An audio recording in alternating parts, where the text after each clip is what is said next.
Sicilian defense, open, Najdorf, Zagreb variation, 6, e5 7. Nde 2 b5. Balanced, neither player ever had an advantage. That game was pretty competitive. The opening was balanced.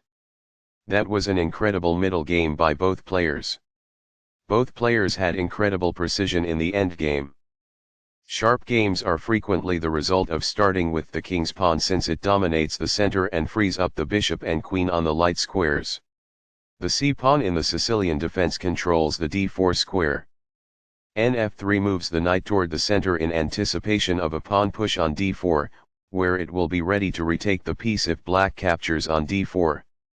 When black eventually plays nf6, white is prevented from moving the piece to e5 by the opening of the light-squared bishop on d6. d4 offers to trade the d-pawn for the c-pawn, giving up a center pawn for more active pieces. Cx d4 provides black 2 key pawns while giving white only one. Nx d4 recaptures the pawn and activates the knight in return for having one central pawn versus black's 2 central pawns. Nf6 develops the knight toward the center and attacks the undefended e4 pawn. Nc3 defends the e4 pawn and starts to develop on the queen side. A6 prepares the queenside pawn advance b7 b5, and also prevents white from playing the bishop or knight to b5. In order to dominate the center from the long diagonal, g3 is getting ready to fianchetto the light-squared bishop to g2. e5 takes space in the center, attacks the knight on d4 and allows the dark-squared bishop to develop. Nde2 retreats the attacked knight to a square where it supports the knight on c3. b5 gains space on the queen side, prepares to fianchetto the bishop on g7 and threatens b4. As a result, the bishop grows and gains flexibility on the long diagonal. This develops a bishop off its starting square, getting it into the action. It is the last book move. This squanders a chance to advance a rook from its starting square. It is incorrect. By doing this, a knight moves out of its beginning square and into the action. It is ideal. Among the best actions. It is quite good. The knight can now control more squares as a result. That's good. This protects a weak piece by trapping one of its assailants. It is ideal. By growing a bishop from its initial square, this activates it. That's good.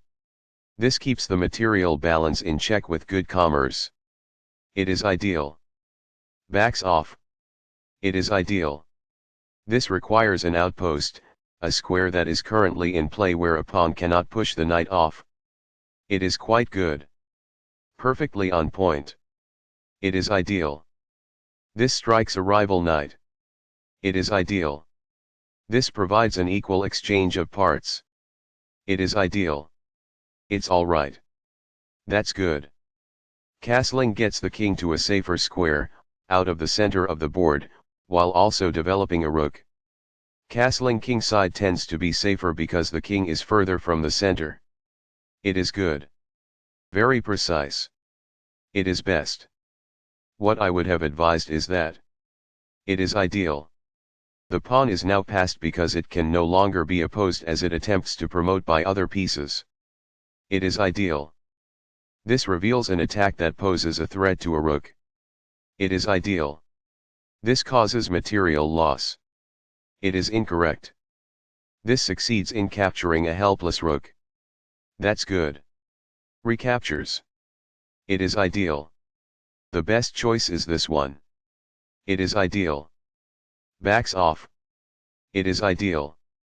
This activates a rook by developing it off of its starting square. This is the only good move. It is a great move. The pawn is now suitably protected. It is quite good. This offers to exchange pieces of equal value. This is the only move that works. It is a great move.